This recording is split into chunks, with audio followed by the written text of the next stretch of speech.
Investigators falsely accused Denise Huskins and Quinn of orchestrating a hoax, faking her own kidnapping. Meanwhile, her kidnapper was out terrorizing other families.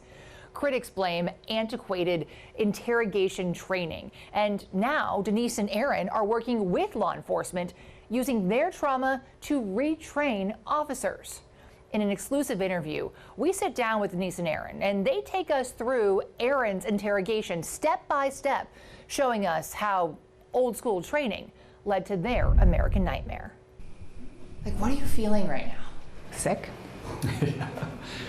Legitimately. No, it's hard to put yourself out there, be in front of a firing squad. A decade after their nightmare began, facing the media isn't any easier for Denise and Quinn.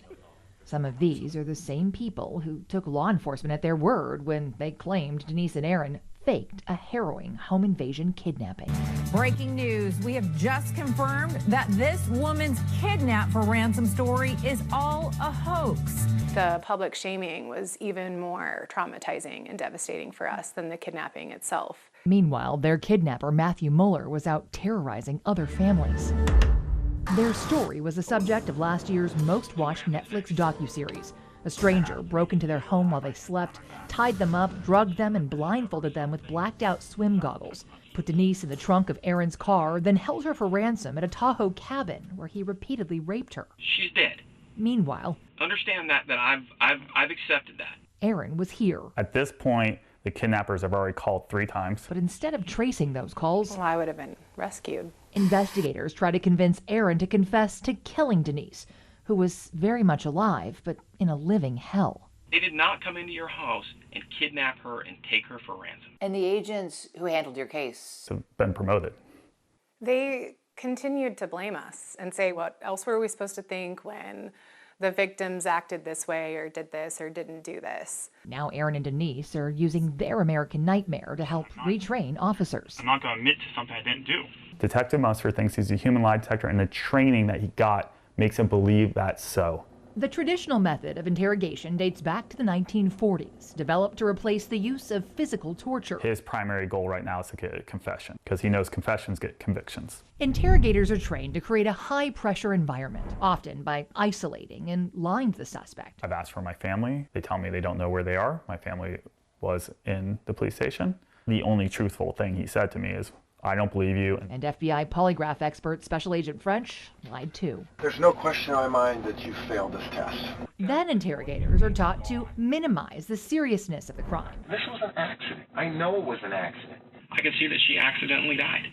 In this case, Detective Mustard comes up with a story about what he thinks happened. Whatever happened, happened in that bedroom. It happened in bed. They ultimately try to make a confession seem like the best option for the suspect. I promise you, if you're painted that cold, ruthless killer, everything that you're trying to protect is going to be gone. That's a choice you're going through. Am I going to look like a monster? Or if I say, oh, it was an accident, then maybe I'll get some leniency. And I start figuring out, okay, how do I make it so you look like a monster? Nobody who did this to them has been held accountable. Do we discipline him for doing something that he was trained to do? El Dorado County District Attorney Vern Pearson wants to change the way investigators are trained. I know he was trained to do that. I do agree that if somebody continues to train this antiquated, not very effective methodology, they should be held accountable. Pearson says while traditional interrogations do work, they can work too well. Nationwide, nearly a third of all wrongful convictions later exonerated by DNA have been linked to a false confession. There is a problem, but there is also a solution. Train detectives to use a more effective methodology that's also ethical. That methodology is called science-based interviewing, and studies show it is more effective than traditional confession-driven interrogations. I'm going to go tell them that like Erin's. I'm not looking for alive Denise, I'm looking for dead Denise. He has no evidence to support that conclusion. That is part of the training. And under science-based interviewing, what would he be saying? Instead of talking, he would have Erin talking. Pearson explains the goal of a science-based interview is to get detailed information instead of focusing on a confession. Take a detailed statement and you compare that to other known facts. Science-based interviews build a rapport with the suspect, focused on communication instead of on control. I don't want you to say a word, okay? I need you to listen to me. He'll stop my denials, he won't let me speak. And science-based interviews focus on open-ended questions instead of presuming guilt. She's dead. Like this. The only other explanation here is that she wanted to be gone and you're helping her be gone. And that's the story investigators ended up telling the world, calling the kidnapping a hoax when the kidnapper finally released Denise. It is Mr. Quinn and Ms. Huskins that owes this community an apology.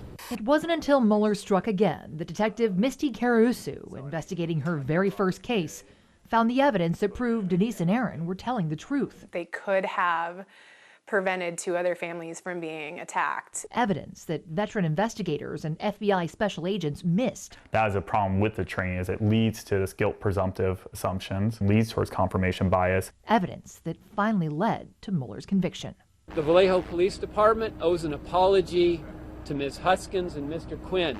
Aaron and Denise are now working with Pearson to help retrain officers. I answered every damn question. They met through Seaside Police Chief Nick Borges, who was the first to invite them to share what they've learned with law enforcement. Like Aaron and I feel like if we can connect directly with law enforcement, maybe it can help penetrate belief systems a little bit more. Because if they don't believe in it, they don't buy into it, they're not going to use it. And using science-based interviewing, this team got Mueller to confess to even more crimes from behind bars. Crimes dating back to the 90s. Okay, yeah. Crimes the FBI couldn't or wouldn't investigate until now. 2 weeks after our kidnapping, he attacked again. So, nearly a decade later, Aaron and Denise are back in front of the media. And we are so grateful. But this time, to have found a team in law enforcement who respects us, who values us as victims, and is willing to work with us and collaborate with us. They have law enforcement on their side. This can be and should be a really good learning opportunity. Neither the FBI nor Vallejo PD provided a response for this story, but science-based interviewing is now the standard new training method in California. Governor Newsom vetoed a bill a couple of years ago that would have required all officers, including veterans, are retrained on this approach. Pearson wants to bring that bill back with Denise and Aaron by his side.